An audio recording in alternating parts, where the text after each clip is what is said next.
Welcome to Know Your Fundamentals. I'm Kelly Berthold, licensed clinical social worker, wellness educator, and coach.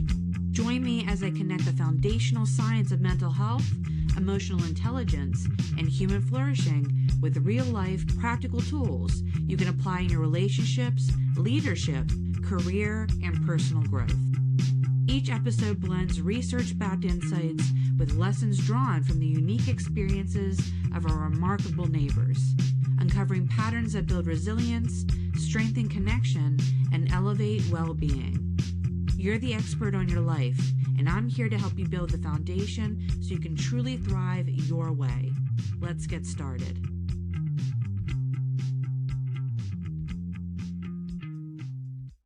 Hi, welcome today to the Know Your Fundamentals podcast. Today we're excited to welcome Charlotte Chaz Worthington, Olympic gold medalist, BMX freestyle athlete, and a member of the Order of the British Empire. As a gold medalist at the 2020 Tokyo Olympics, Chaz made history as the first woman to land a 360-degree backflip in BMX freestyle. In recognition of her exceptional contributions to the sport, she was appointed member of the Order of the British Empire in 2022 by His Royal Highness Prince William. So today in this episode, Chaz will share her personal story of the highs and lows she's experienced in her Olympic journey and how she rebuilt herself both mentally and emotionally. She'll dive into why mental health and living true to yourself are crucial for overcoming challenges both in sport and in life. So welcome today, Chaz. Thanks for joining us. Hey, thanks for having me on Fundamentals, Kelly. Appreciate it. Yeah, absolutely. So I've had the, great fortune to get to know you in the community a little bit. I know locally in Happy Valley. You've been here for now, 8, 9 months? I think you said about in early fall or last summer. Probably 6 or 7 at this point. But yeah, okay. It's been awesome trying to get myself out there in the community. It's very new living in a small, very friendly, welcoming town. It's really amazing. I'm very lucky to be a part of State College, and yeah, stoked to meet people like yourself.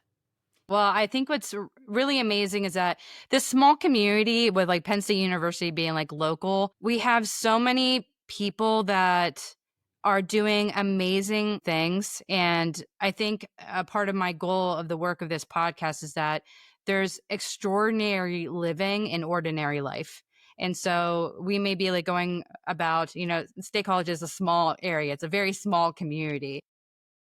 But being able to connect with people and you're seeing a cow on the side of the road and by a dairy farm, and you're around a lot of different individuals that are traveling the world or helping other people or expanding what the body is even capable of doing, in BMX from going to the Olympics. So I think being able to bring things down to earth to understanding how our day-to-day lives, even with individuals such as yourself going to the Olympics and succeeding at the pinnacle of success in these kind of ways, how we can bring it back down to earth, that the struggles that you have gone through, the tribulations, physical, mental, and emotional and social experiences that you've had are things that we all have experienced.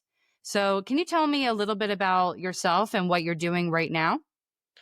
Yeah, totally agree with what you're saying. State College it's a very forward-thinking university town, and I'm very, very lucky and very grateful to be a part of it. And I do find it, like you say, it's amazing that there's people who are widely traveled at the university. And you'll turn around, there's a dairy farm, and you're also 100 feet away from a 110-seater, 1,000 stadium.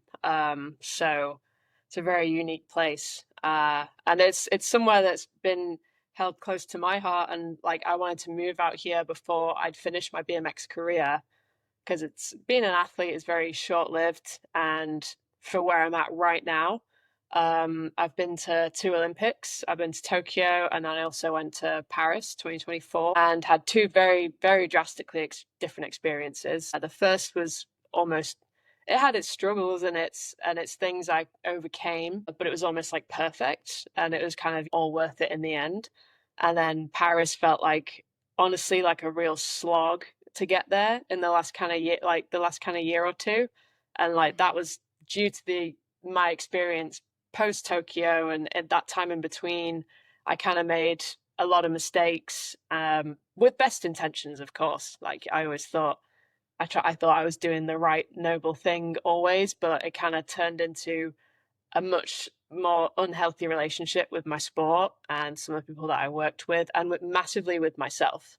After that, I think it all changed a lot to a lot of expectations and pleasing other people and kind of worrying about results and externals. Whereas I think pre Tokyo was just a lot more, it felt like such a stab in the dark and this huge dream. I was prepared to walk away with absolutely nothing on that day, which, if you watch the competition, you can see I almost do. But that's kind of part of the beauty in it. And that's also what frees you up so much on that journey. Where I'm at today, I wanted to move to State College and be near Camp Woodward. They've been kind enough to open the doors and let me ride and train there because there's always been something special about this area. Camp Woodward makes me feel like a teenager again, and it really helps remind me why I love my sport, and that's where I'm at right now. So I'm a bit of a crossroads, honestly, between do I carry on down the Olympic route and look for LA 2028? Like age wise would be fine. I'd be 32 come the date, which is like it's perfectly within range, but it's whether it's something I want to do. And having seen two drastically different sides of the coin, it's a tough decision to make right now. Yeah, yeah. So just living in life right now and just being able to be present in the day to day. It sounds like your mind's trying to see where you're kind of fitting the puzzle pieces right now. They're not necessarily aligned, but you're kind of like thinking about like, am I going to make this move or do these Yeah, things fit totally. well together? Yeah, I mean, it's certainly a crossroads. There's a big chunk of time between now and LA, so when it really comes to crunch time, I think if you were to make that decision to be all in, it would be more around 2026, 27. So there's a big gap of time, and I knew coming out of Paris that if I wanted to carry on, that I had to be all in because Paris, I think I was 50 or something. I wasn't all in, and I could feel it. And going to the Olympics is it's difficult, like physically, mentally. It's difficult on your support team around you, like your circle of people. They're there supporting you through it, and the highs are really high, and the lows can be really low. So it's yeah, I'm kind of I'm in a place where I'm starting to think. I wonder what other ventures could be out there now that we're in a new area, a new community. I've learned what I've learned, and you think like what else could be out there, and does that excite me more than the thought of kind of staying? Is it the same old, same old? Is it my mindset? Could I be stronger in my mindset to do it more my way? And is it just perspective? Like they're all really big questions to ask, and there's never going to be a simple answer. You're just going to have to pick one and believe that it's going to be the right one, honestly. Oh yeah, absolutely. So prior to me like working in mental health, and I'm probably close to 10 years, maybe 8 years or so older than you, but around 24, I left my dream industry of working in the film industry, which I was working in, and I loved it. But I felt so like there was something missing, and I felt so insecure, and I couldn't figure out why. And I spent a lot of money and went back to school for a long period of time, not to get therapy, but to become a therapist so I can understand it. And I'm so glad that I do now. And I can also reflect back on like, wow, there's so much of that industry and the creativity that it's like, I love it so much. And now how can I make it a part? And even this podcast, how can I make it a part of still of my life, even though it's different now? And I felt like I was making the best choice at that time. But maybe if I felt more secure in my mental health, or I felt more secure in how I was navigating my social relationships, maybe things would have changed. Maybe things would have been different. And I was 24, I think almost 25 whenever I was making those decisions. So I That's think, super interesting. yeah, but like just kind of like understanding and like empathizing that we go through these journeys, even when it's like, how could someone be contemplating? It's like they're in something that's so meaningful to them. And why would they even contemplate doing anything else? It's because it's complicated.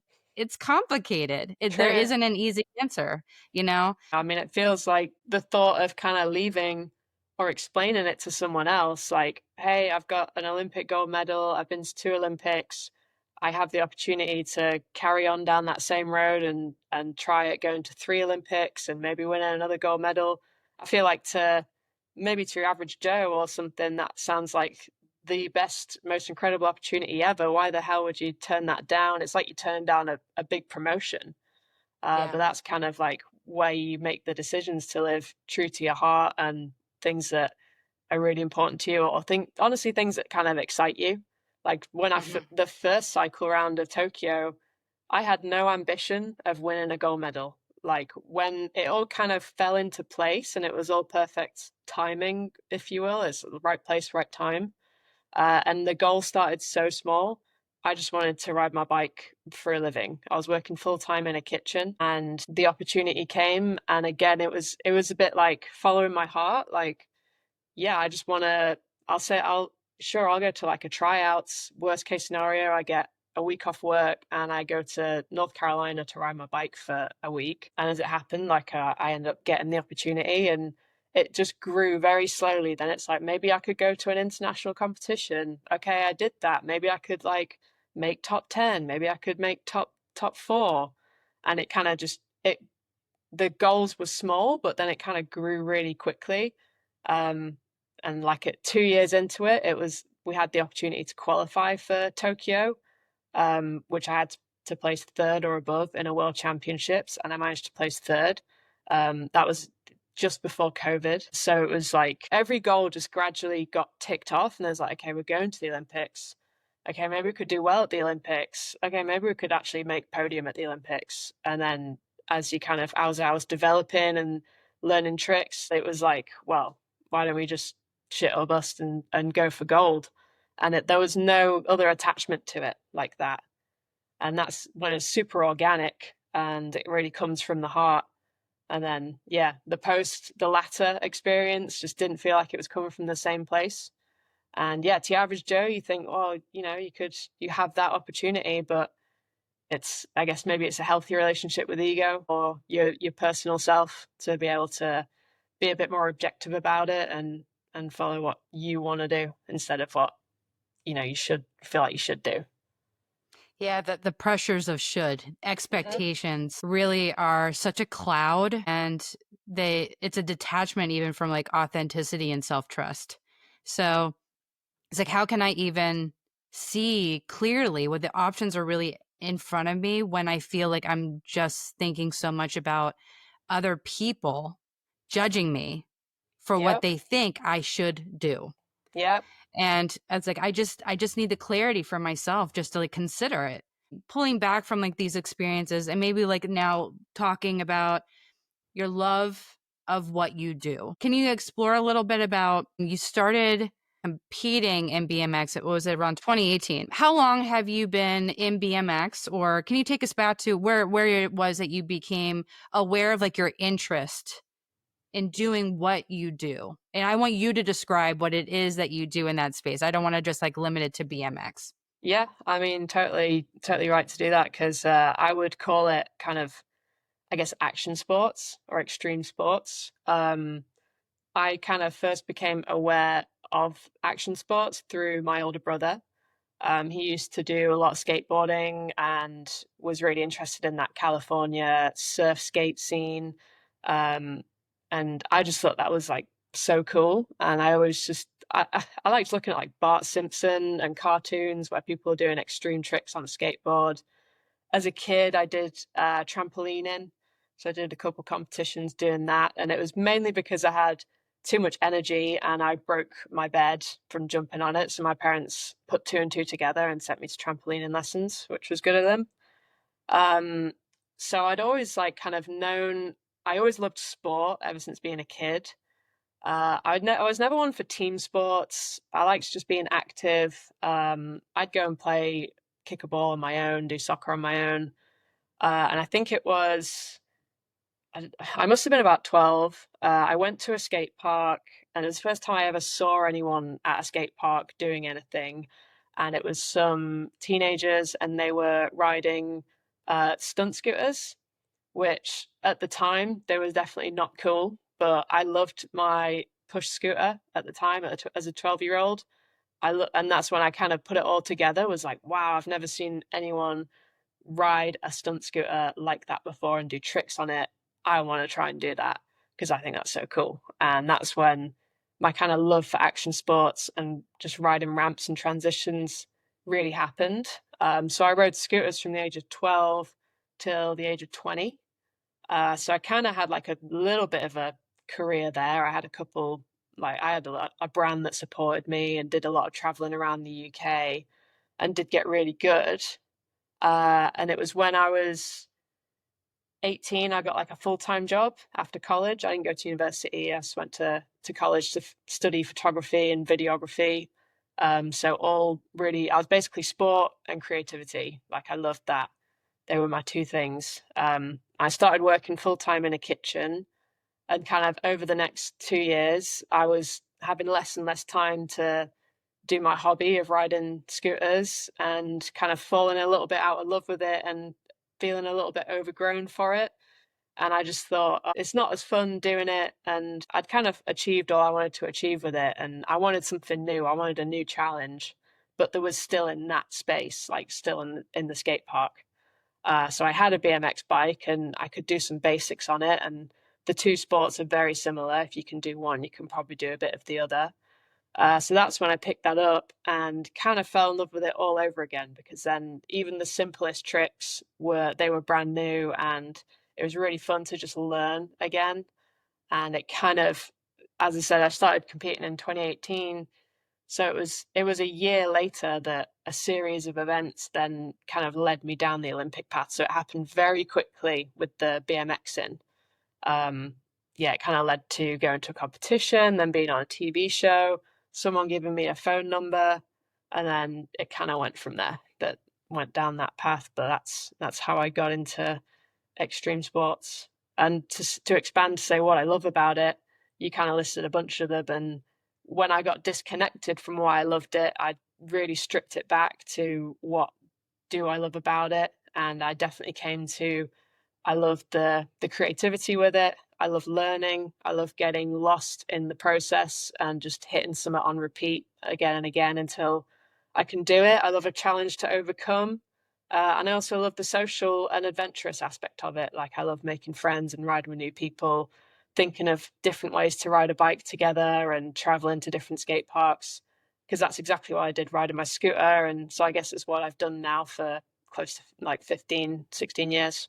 Meeting so many like-minded individuals that have similar levels of curiosity and playfulness and creativity, and feeling like you can be, even maybe with like the decrease in like the expectation of competition, it becomes just more fun. And then what happens in the development of even doing challenging things when you enjoy it, it's like, well, you end up actually having like exponential growth in those things, because your body just feels like it can naturally, organically just be able to just move like muscle memory into like that next space and trust yourself to just be there in that moment to whatever that next thing is, and trusting your expertise in that space. So where was it that you found it maybe started getting a little bit more convoluted, that this is all feeling really, really great and getting swept up? It sounds a little bit like started doing really well, and then the pressure started creeping in with expectations of you should do this next thing, you should do the next thing, and it's like, okay, well, this is fun, and what do I got to lose? And here I go, just going and doing these things. Is that kind of your experience that you're describing here? I think so, but it wasn't really that there was any pressure in the beginning to that there Mm-hmm. was no pressure. Like being on the Olympic team when they first announced it wasn't the cool thing to do. It's like as BMXers we're pretty rebellious and will probably rebel against the authorities. So I was kind of more excited to like get paid to ride my bike essentially. And in the beginning, because it was so new, British cycling is a huge federation that's been extremely successful in Olympics. And in the early days, we were kind of the ugly ducklings of the program. We didn't have really much medal hopefulness. And they didn't know what to do with us. They didn't understand the sport. So they kind of gave us a paycheck, asked us to wear the jersey. And it was a bit like, okay, you're kind of on your way, like do something with it. And I loved that. I had so much freedom and I was just on a quest to like better myself. And if there was a chance that I could even go to the Olympics, I was just, wow, how amazing that would that be? I just wanted to like I put everything into it, like totally everything into it, which was awesome. The timing was just right for me to do that. I think the only time it switched for me was post Tokyo, and that's because like immediately there's expectation. You achieve this insanely high goal that you thought was impossible, and then you suddenly just raise the bar to another level, and then it kind of immediately, almost as soon as I got back to training, because I took a couple months to go be a celebrity and say yes to absolutely everything. And I also had shoulder surgery because I had a lot of trouble with my shoulder. So as soon as I kind of got back, I do remember distinctly feeling like, hang on a minute, I've kind of got to do that all over again. And it wasn't easy. It was really hard and difficult. Like I dislocated my shoulder like 4 times prior to the games. And when you go through like a lot, like you go through a lot of growth and it's really difficult. But obviously when you come out the other end and if you get the payoff, you're like, oh, it's all worth it. So it was really post Tokyo that I made the mistakes of kind of riding then to meet other people's expectations, to kind of tick boxes within the federation. And it all comes down to expectations and like kind of fear of judgment and keeping certain people happy. Just, I kind of didn't realize that at the time. I just kind of went, oh, well, this is my job now and it's what I do.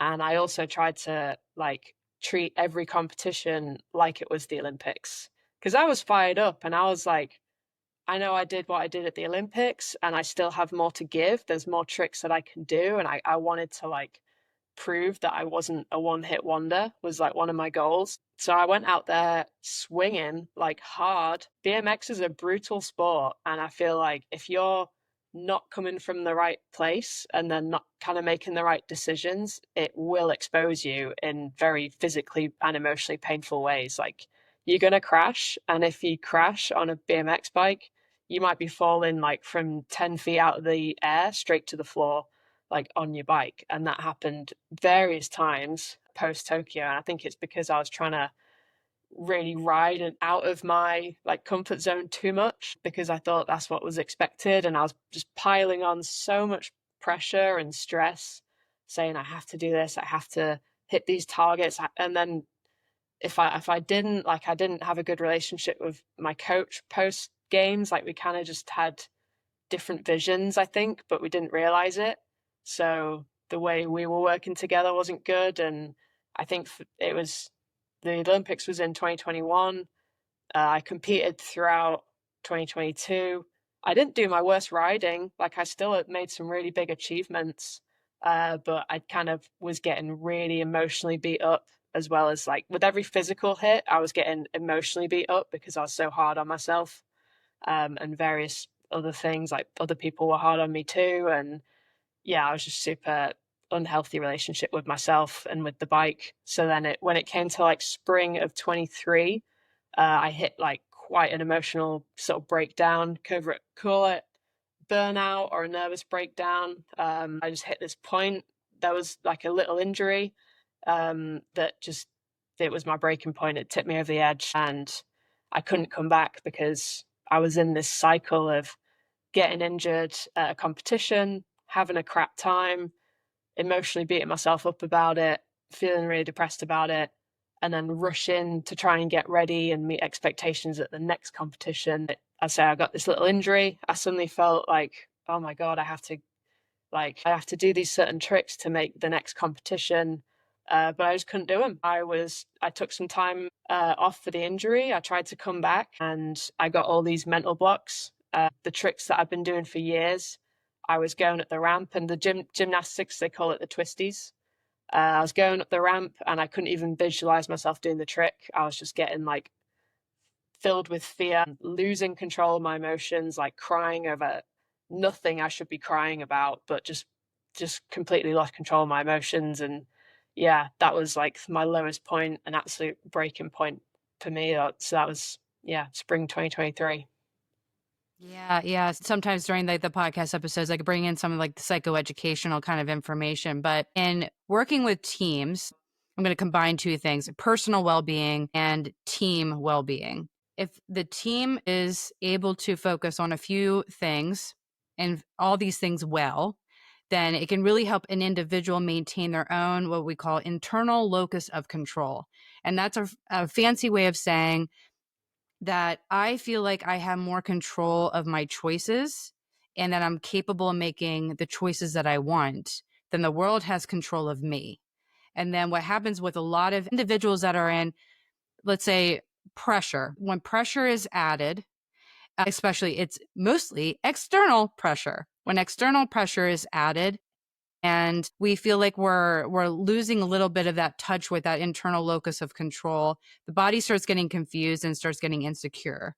And so what can end up happening with, you're saying with the twisties, but it can happen in any kind of sport. It can happen with individuals, it can happen with pilots in the air, it can happen with anybody, right? Where we start feeling more insecure in that space of that self-trust, and then becomes more external locus of the control. So then the world and these people and all these different expectations, they tend to feel like there's this pressure and that it has more control of me than I have of anything else. And so with teams, what often gets overly focused, accountability and motivation. And sometimes everything comes back down to over and over again, like accountability, and I need to be motivated, and I need to be accountable, and I need to be motivated. And it's like, I'm just pushing and I'll figure it out. If I just keep doing it 100,000, 200,000 times, I'll get there. And our body thinks, oh, like this is me doing it. It's like, no, this is me feeling like, what am I if I don't do it? Who am I if I don't do it? Where is my authenticity? Where is it that I exist as a person if it isn't for this score? And I know, like, even with like Simone Biles, when she was going through the Olympics and she was describing things as you are describing even now, that it's like, I feel like what happens to me if I don't do this thing? And I am so capable, but I feel so incapable because of that external locus. So the missing pieces often are psychological safety. And psychological safety is our ability in groups and also within ourselves to feel like we can navigate the truth of our experience, and that other person or other people around us can take that truth, believe it, and we can work with that truth. But when we feel like we're up against other people's opinions, we can get lost in that. We get lost in the opinion. It's like, well, they won't understand. They won't hear me. They won't believe me.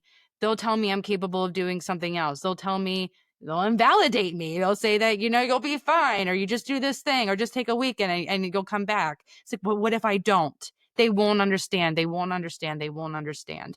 So do I understand? Do I understand myself? Do I understand what I'm going through? Can I listen to my emotions, my physical sensations, my thoughts and my experiences, and listen to what they have to say and trust myself to navigate? So like all this self-trust, it sounds like you just kind of like had in growing up, and the fun and the playfulness and the experimentation of just enjoying the challenge and the growth that comes from that is such a beautiful thing. But that comes from a place of psychological safety within yourself and the supports that are not maybe like overly pushing you. And I'm not blaming anyone in particular. I'm just saying, like, these are things that happen in the 21st century in team dynamics. The other component when it comes to psychological safety is trust. So I need to be able to trust myself first and foremost. And when that trust is chipped away, it's an Achilles heel. I need that trust, because what happens when someone cuts that Achilles heel? We have a word for that for a reason. Whole Greek mythology there for a reason. Whether it's your shoulder, or if it's like the sense of confidence, or it's I'm not hitting these numbers. Trust and psychological safety are also parts of the holistic endeavor when it comes to ourselves and other people, along with accountability and motivation. But it can't just be those things. Oh, 100%. Yeah, Yeah. I like kind of, I think for a long time, as I said, like just went, this is my job now and it's what I do. And the way I got to Tokyo and the way I was taught, and you do get the payoff in saying, okay, I'm going to do it even though I don't feel like it. I'm going to go against my instincts because I know if I practice this, then I'll get the outcome.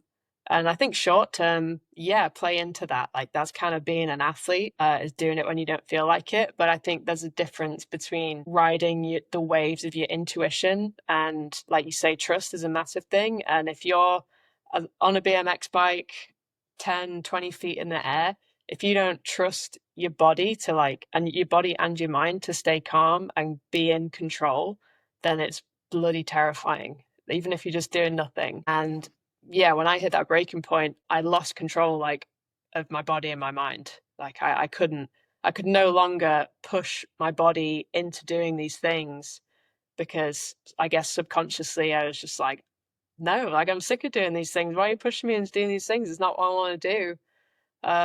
And yeah, I listened to Simone Biles and her podcasts, and I watched the series, and everything she said like totally related to me. And it's so hard for people to understand and for people to support. Like I've got the most amazing support crew around me. Like my fiance is amazing, my best friends, my coach and his wife. Like so many people have helped me get through it. But it's so difficult because I know my friends and everyone just want to help. And especially at the time, like I felt so embarrassed and shameful that I couldn't do the tricks I am like known for doing. It's my identity that I couldn't even go to the skate park for, I think it was at least a month or two.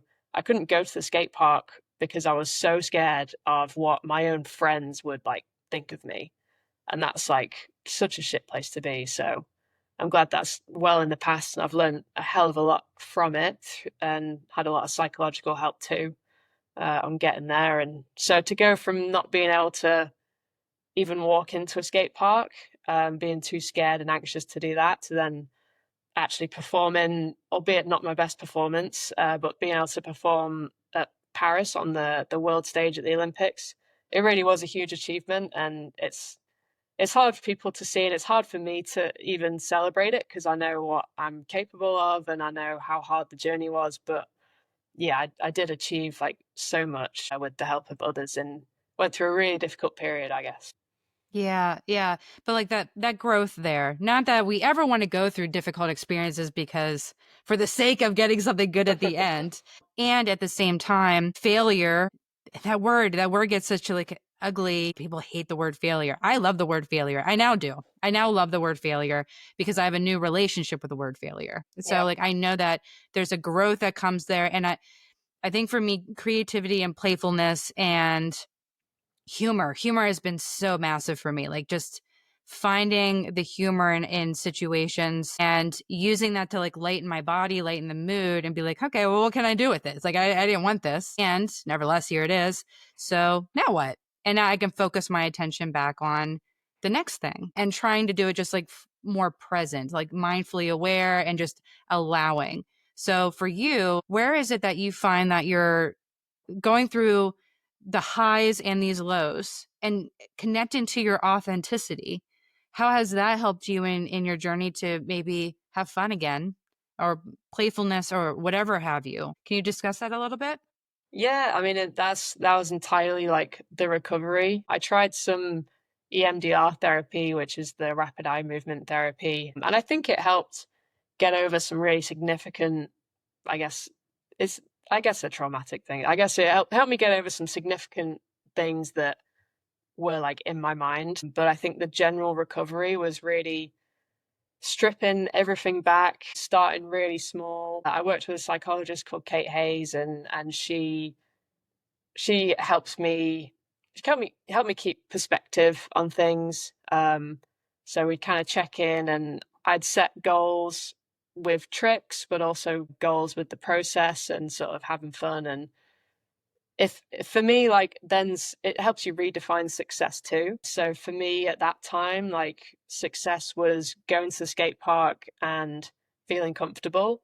And it would kind of grow to like, can I actually get into it again? And like, it helps you open your mind and say, whatever it is, like whether it's riding a really small 1 foot ramp, or whether it's riding like the biggest ramps there, can I get lost in it and get in flow and get that feeling? And that's what like I lost so much with breaking down, was I could not switch my brain off. I'd constantly be thinking like, this wasn't good enough. What did they think of that? And just like external outside of my body. So like any time I could actually get into the flow of it and sort of forget myself, that was like a huge win. And that actually started going to like outdoor skate parks where I wouldn't usually train at, and it kind of takes it right back to where I began, sorry, with riding scooters. It was at an outdoor skate park. It was probably on my own because I just don't mind being on my own sometimes, and it was my escape and place that I could go, and it was like my thing. I said I hate team sports. I like it being my own thing that I've got full control over. So being part of a team was such a struggle, to have other people poking in and measuring things, and then being put with teammates, like not out of choice. So yeah, it really took it back to there, and it was focusing on enjoyment. And it was hard because you really can't measure that.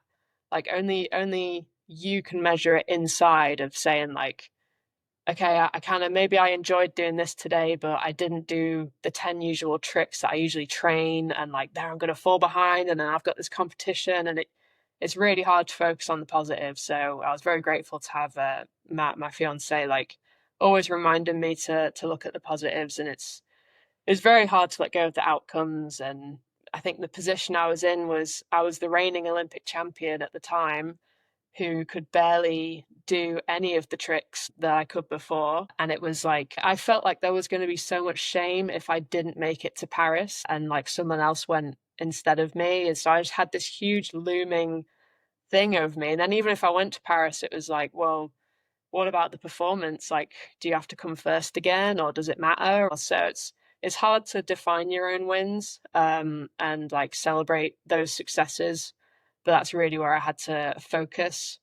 And I'm still doing that now. Like, I've enjoyed riding a lot more post Paris, and like into this year since, because I've kind of let a lot of that go and just let it flow, and trust in myself and my instincts a lot more, and ride in the waves of, well, doing it like this feels good today, like, or like doing loads of tricks and really pushing myself. Yeah, I feel like that today. Let's take advantage and let's do it. And then the next day I go in and I'm like, I can't even do one trick today. I just like, but I'll find a way to get back into it. I'll just like flow around the ramps and just feel the bike and get lost in the moment. And that's kind of all I ever really did it for. So whenever I keep returning to that, it kind of keeps overall happiness at like a lot better. You learn to trust yourself a lot more, and that's kind of the journey I'm on with my bike right now. Yeah, I don't know if you've ever seen any of those like Karate Kid like montages or anything like that, but Yeah, I think any like 80s or 90 movies montage has, hey, this is the thing that you have to do. I think even Cars the movie has Cars like is a a great movie. sequence. Yeah, we know in this household more of my husband than my son. He doesn't ever want to watch it, but my husband says it as a joke. But anyway, so Cars has like this scene where he had to get out of his head. He goes into the dirt paths, and any like montage sequence when there's like an athlete involved is like, go out in nature and play and Yeah, explore. be a And I million don't miles even, from anyone and just do yeah, anything that you feel like, or yeah. yeah. But just like getting into the playfulness again, because I think when people are experts in something, the only thing that really gets in the way of that expertise is you telling yourself you're not an expert. And that mind body connection is like when we can be in our body and get that back into those like atmospheres of like, I'm going to go play in the dirt a little bit and just see what happens. Or I'm going to, maybe you scoot around on your scooter or something and you just kind of enjoy doing that. There's various times I picked up my scooter or even a skateboard because I love the feeling of riding the ramps and just getting lost in it. And when I could do that, it would help turn, like, especially then, it would help turn my brain off. And at that point, that was just a relief. I'd be like, oh my God, my brain switched off. I stopped worrying about something for 5 minutes. So that was like that again was a huge part of just getting back into the flow of things. to kind of like connect even to like that inner strength for yourself? How do you find that you're tapping back into that trust and that safety within yourself and exploring your personal strength and navigating your day to day to help you just do whatever the future is?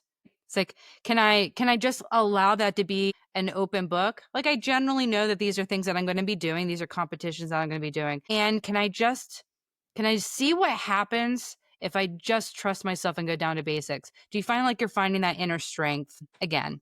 Yeah, I feel like I'm finding it. But like had such a big change of lifestyle. We've got some really great neighbors who are really supportive, and moving over here, Matt came over. He's finding a bunch of new things to do, and that's really exciting.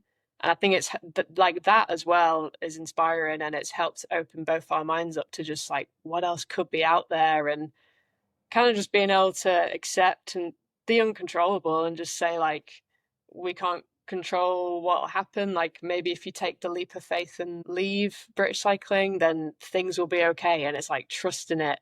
Or maybe you take the leap of faith and go all in on like I'm just gonna ride really hard and go all the way to LA. Again, like it's very hard to make the decision and to trust. But I think just being out here and being very separated from it all, because I'm not American, I'm not on Team USA, I'm not surrounded by the UK athletes day in, day out. I've since been back to England and been in that environment again, and it's very easy to get snapped back into like that kind of routine of just we come in, we take the boxes, we leave, we take the boxes, and that doesn't really light me up. So being out here, it's really helped strip it away even more. So I feel very independent, and I've had a lot of freedom to explore new avenues, and it's definitely opened my mind. So the decision's not made yet, but it's nice to kind of think out loud about different ideas. And you're just following it, just Hmm. following that path. It's like, we'll see what comes around the bend. And for now, I just feel like I'm trusting myself and I have this authentic connection with myself to just see what comes. Yeah, that's how I got here in the first place, and that's what I keep coming Hmm. back to. Is like I quit my secure, steady income from working full time in a kitchen to go ride my bike because I wasn't scared to quit a shitty job because I don't want to stay there for a paycheck, and I don't want to feel the same way about riding my bike. I don't want to feel like I'm just doing this for a paycheck. Like I want to feel passionate about it and excited to go do it and feel excited for the future and what could come, and not feel like I'm going through the motions over and over again. So Yeah, it just becomes absolutely. a job, and it's like it was a hobby that like I really love, and I don't want to lose that. So we'll see. Yeah. Yeah. Well, thank you for sharing all that. Pausing the episode for just a moment, if today's conversation is resonating with you, you can go deeper inside the Fundamentals Life, Relationships, and Career Accelerator, my start to finish, science backed course on the essential skills of human flourishing. The course is self paced, structured, practical, and designed to help you build a strong foundation so you can truly thrive across life, relationships, and work. You can join completely free for 14 days. Watch, listen, and learn in whatever ways work best for you and your life. No commitment, cancel anytime. Head to knowyourfundamentals.com or check the link in the show notes. All right, let's get back to the episode. So, what are your fundamentals that you'd like to share that might help individuals that are listening? If they feel a little lost on their path, what would you say to them? I think my top three sort of things that I would just recommend to anyone who's trying to live wholeheartedly and holistically would be self study, ego, and self talk. And to expand on them, it's pretty much self study, like know thyself sounds really cheesy, but it's actually so true in every way. Like learn how to work with yourself and not against yourself, and without judgment either, just being objective and just saying, okay, when I wake up in the morning, I'm so not a morning person and I'm going to want to sleep in and not make time to go to the gym. It's like, okay, work with yourself. What's going to make it easier to do that in the morning? Like maybe lay out the clothes, maybe have the coffee ready in the machine to go, etc. And it goes for environment too. Like what's like if I'm in an environment with some really challenging people that I don't like, it like does it make me shut down and shrink into myself and feel underconfident. Well, okay, like prepare for that, or avoid that environment if it's going to be best for you. These are all things that I learned on like my journey of becoming my best self for an athlete.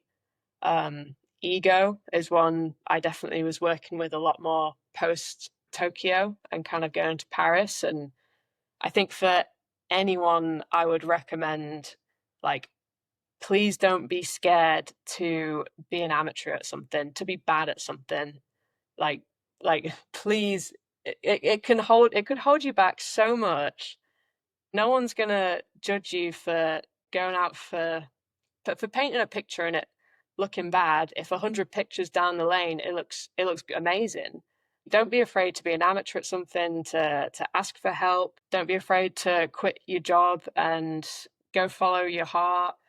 Don't be afraid to like start a relationship with someone. You don't realize how much ego can like hinder you in certain areas. And then self-talk and sort of self-belief and manifestation, like totally believe it. And it's a practice that's ongoing.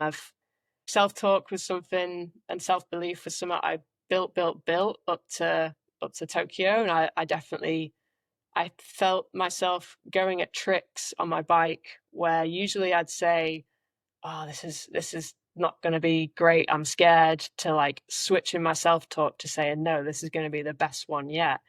And that can just apply to everything you try in life and day-to-day life, not shooting yourself down too much, because honestly, that's one of my weakest spots, is like self-talk. So it's been something I've really practiced. And yeah, in the rebuild of myself, it was one of the prime highlights of things that I had to do, was kind of really practice loving myself and accepting myself and not being super judgmental, because otherwise I just couldn't get any better. I couldn't move forward. So they would be like my top 3 highlights for people to try and work on or research, and just have in the back of your mind.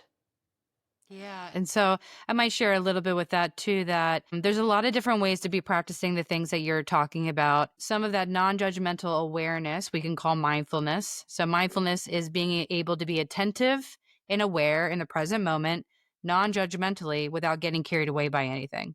And so that's a lot to unpack, but attention is like a camera lens. You're deciding where to look at where your mind is. And then awareness is that, hey, you're actually aware that you're looking at whatever that thing is. So whether it's a bird or a leaf, it's like you're being present with it. So attention and awareness, they sound like the same thing, but they're different. I can be attentive to something, but be multitasking or not fully present. So when we're trying to be aware of like ourselves and aware of what our mind is doing, our emotions are doing, our self-talk, even that sense of ego, the core of that is even like fear. What am I afraid of when it comes to harm to my physical body, or harm to my emotions, or harm to my relationships, or harm to my self-actualization and autonomy? The body's concerned about all of those things all the time, past, present, and future. Your belief is going to validate you. Whatever you decide to believe is going to be true. If you think this is going to be harmful, then belief is going to validate that. Or if you believe, well, I'm going to come out of this a better person for it and I'm going to be fine, then that's probably going to be the case. Absolutely. So being able to observe where your mind is non-judgmentally helps you not get carried away by faulty or unhealthy or unhelpful and untrue belief systems.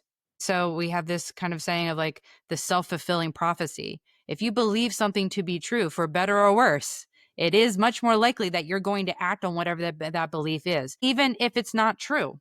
So we can't predict the future that, hey, well, I know that I'm going to be painting the next Mona Lisa. Okay. And it increases the likelihood that you're going to practice and you're going to paint and you're going to spend more time painting and you're going to enjoy it because you're conveying, hey, like, I want to do this. That's important to me. Cool. Follow that.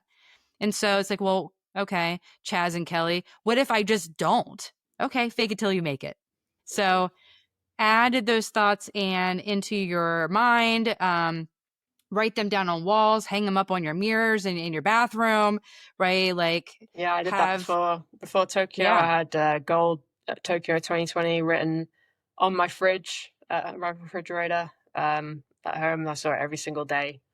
And that's the whole There's saying, "Oh, I believe it when I see it," but actually, you'll see it when you believe it. Mm-hmm. Yeah. And so like even having that on your fridge, and then if you walked up to it and you said like, nope, not going to happen. That's not helpful. To have the reminder and practice directing your attention where you want it to be. And what I always like to tell people too is that you can't stop those initial thoughts from happening. We Yeah. can't stop initial thoughts, judgments, insecurities, fear, even like those butterflies. Like you can't stop those things from first popping up. All you get to do is be aware of them, notice them non-judgmentally, and choose what to do next. So Yeah. my mantra is awareness, acceptance, choice. Over and over and over again. If you can be aware, accept the reality for what it is, and then trust yourself to make healthy and gainful choices, you're going to be okay more often than not. Yeah, I agree with that. That's something I've like struggled with in the past. Like managing my emotions was like something I definitely learned, and I learned techniques like breathing awareness. And there was a great book that I learned that when I was first becoming aware and practicing awareness of my emotions in the competitive world and riding my bike. The book was called The Mindful Athlete. Again, it goes across from sport to life, can totally apply. But that was great for me, just becoming aware of, okay, I'm feeling this. Okay, why? It's because of this person or because that just happened. Okay, like just take a couple breaths, like see it objectively, and then you kind of get back in your zone. And there's various techniques. I I think after Tokyo, I tricked myself into thinking I had control over everything. So it like if I did well at a competition, it was because I had total control.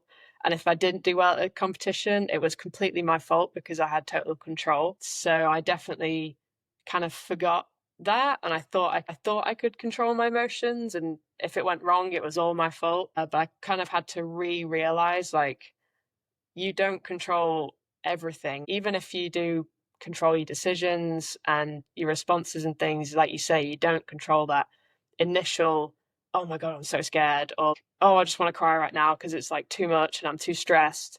That's going to come up. And I kind of forgot that I would shame myself for being like, why do you feel like that? You can't feel like that. Like, you're this person. You're not supposed to feel that. You're supposed to feel like this. But when you can actually kind of, I found when I could accept it a bit more and just be like, okay, I feel like crying right now. Yeah, cool. And it's just a bit more like, yeah. And you kind of let Yeah. it go a little bit. You're able to sort of let it go and move on, hopefully. Or maybe you just go cry for 5 minutes and then you're like, okay, it's out of my system. Let's carry on with the day. Yeah, balance is the name of the game. We are mostly reactive and we get to sometimes be proactive. And if we can just recognize that, especially like if you think about the times that you were tired or you're recovering from your surgery, it's like, oh, wow, like I feel even more intense emotions, or I feel even like I have harder thoughts that are coming up. It's like, yeah, those things, illness, anything, feeling like we're moving or transitioning, that adds stress to the body, and it ends up kind of like pouring out these other kind of thoughts. And for like, what's wrong with me, it's like nothing. That is a part of your human condition. All you can do that's going to help you is just not judge it, and Yeah. then trust yourself again that next moment, just to see what happens from there. Kobe Bryant and I think LeBron James, they do well. Kobe is no longer obviously with us, but a lot of what he communicated regarding mindfulness and just being present in sports and his athleticism in his life, you could hear in his voice that he just like understood things like to like the core of his physical being. The basketball athletes seem to all be a great representation of Mhm. being in flow and meditation. And I recommended The Mindful Athlete. It was the revelation from Chicago Bulls and things. And yeah, Kobe was also just incredible at that as well. Yeah, yeah. So if any athletes are kind of interested, like, oh, let me learn more about mindfulness, start with the things that were happening with the Bulls and listen to Mm-hmm. Kobe. Watch LeBron. They have probably have so many clips of LeBron meditating on the side of a basketball court, but don't feel like you're alone and like this is just, oh, well, this is new age. It's like, no, it's not. It's been around for thousands No, of years. But that's why that book athletes was have been so using it for such great. a long time. Yeah, that book was so great for introducing me to it because it did it so simply. It spoke about Michael Jordan and his relationship with meditation, and it's not about being wishy-washy. I'm totally zen and calm. It's about, like what we've been saying, being objective. Basketball is such a great example because it's such a fast sport that the game can turn around in like 3 plays. Yeah. It's so quick that if you carry that on, like, oh, what just happened? We just went 6 points down. If you kind of hold on to that and carry it on, then yeah, before you know it, you're holding all this emotional weight, and you need to be fast on your feet and just not, like, one of the metaphors he uses is like not looking at the scoreboard. There's various things. I would highly recommend that book to any young athlete starting out, or anyone on a professional journey that's not really considered mindfulness before but is interested. Yeah, I would highly recommend The Mindful Athlete. Yeah, thanks for that recommendation, Chaz. So what is a quote that you'd like to end with today? I did write down like the Serenity Prayer, but what I actually said earlier was probably one of the first mantras that really helped me, I think, become me from like being a teenager, when you kind of going through adolescence and discovering yourself. And that was Gandhi, like be the change you want to see. And that really came about in my life when I was starting riding scooters, and I kind of had some mentors, and I was deciding what kind of person I wanted to be. It totally embodies making your own decision and following your own heart, and how you treat other people and things like that. So be the change that you want to see in the world. Thank you for that. And thank you for joining us today. Yeah, thanks for having me. It's been a pleasure. Get more life, relationships, and career fundamentals when you follow @Know Your Fundamentals on social media. And check out knowyourfundamentals.com for the podcast, blog, fundamentals course, coaching, and to connect with me. Remember, you're the expert on you. Seize the day and thrive your way.